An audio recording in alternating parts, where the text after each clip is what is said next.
자꾸 이 시간이 없어가지고 끊겨서 그러는데, 그래서 그 유한회사 그 회사가 이중으로 돈을 물게 된 것이죠. 왜냐하면 그 친구 여사한테 소송해서 패소해서 7천만 원 넘어가고, 그 다음에 나한테 돈이 6천만 원이 건네왔었으니까 결과적으로 보면 거기는 이중으로 돈이 나가게 된 거예요. 그래서 그 회장이 시간이 흐른 다음에 이제 나중에 그 친구한테 불러가지고 그랬다더라고. 그 친구한테 전화가 왔어.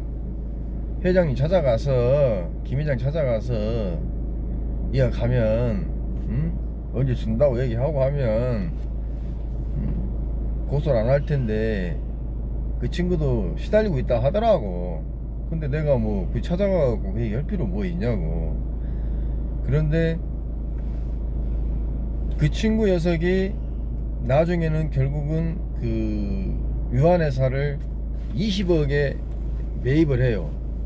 매입을 해서 12억이 건너가고 8억이 남아있는데, 8억을 안 주니까, 언제 준다고 안 주니까 회장이 이제 예전에 이제 생각한 거지.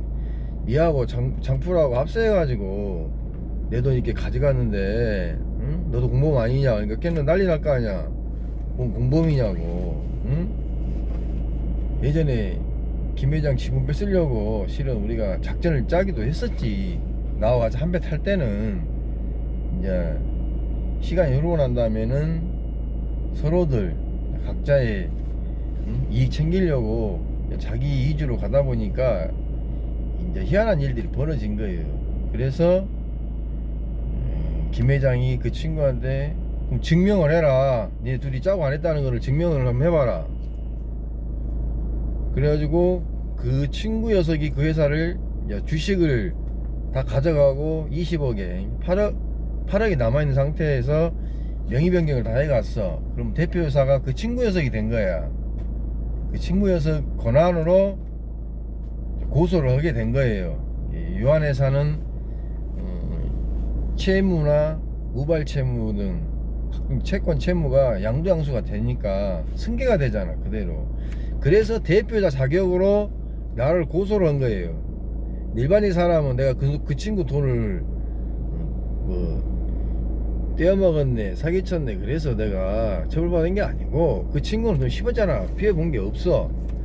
나중에 그 회사를 인수하면서 대표자 자격으로서 나를 고소한 것이지, 사람들이 좀 오해하고 있는 것 같더라고. 초등학교 중학교 애들이 아마 오해를 많이 할 거예요.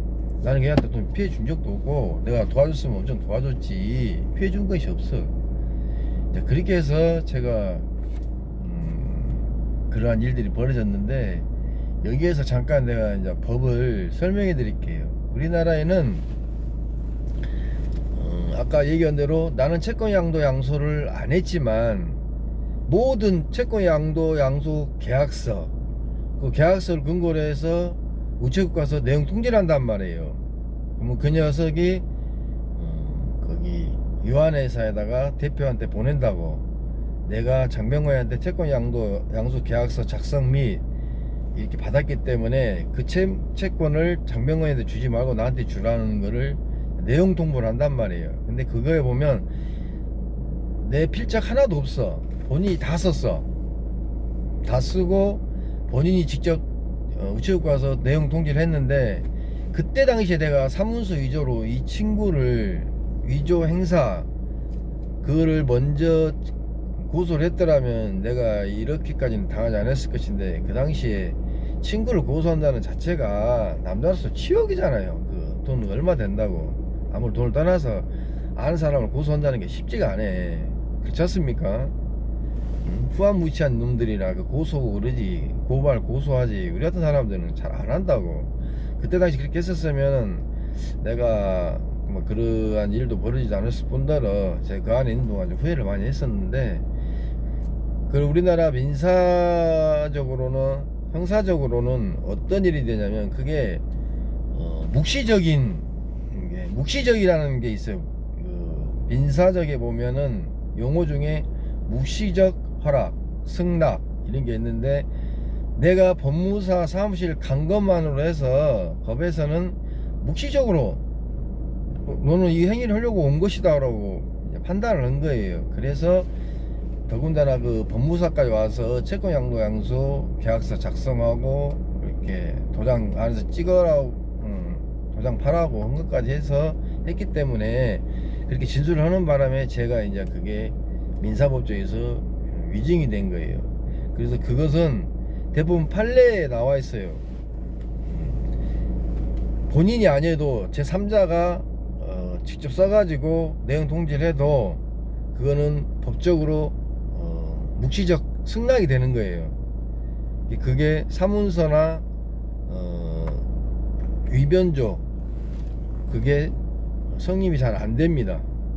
내가 갔다는 거. 근데 그 당시에는 내가 먼저 안 되더라도 먼저 했더라면은 방어권이 충분했을 것인데 그런 아쉬움이 많이 있어요. 그렇기 때문에 여러분들도 법을 알아야 돼요. 모르는 것도 죄예요. 뭔 일 해놓고 나서 죄 짓고 나서 나 모르겠다 그러면 뭐 법에서 면죄부 주는 건 아니지 않습니까? 그런 거를 참조를 많이 알아야 돼요. 모르면 당하는 거니까. 살면서 적을 두고 살면 안 돼요. 언젠가는 그 적대관계 있는 사람하고 이렇게 맞물릴 때가 있어요. 항상 적을 두고 살면 안 되고, 좋은 게 좋은 것인데 세상살이가 좀 그렇잖아요. 그래서 그런 지난 일들이 생각이 나는데, 뭐 중학교 초등학교 애들은 뭣도 모르고 내가 뭐 그 친구도 눈탱이 쳤다 뭐다 그렇게 생각하고 있을 것인데 절대 그런 사실은 없습니다. 저는 제 돈을 받은 것 뿐이고 떳떳합니다. 떳떳하니까 이렇게 영상 남기고 그러는 것이니까 앞으로 살 날이 더 중요하잖아요. 지나간 건 지나간 거니까 저 또한 열심히 살겠습니다. 여러분들도 건강 잘 챙기시고 힘들 내십시오.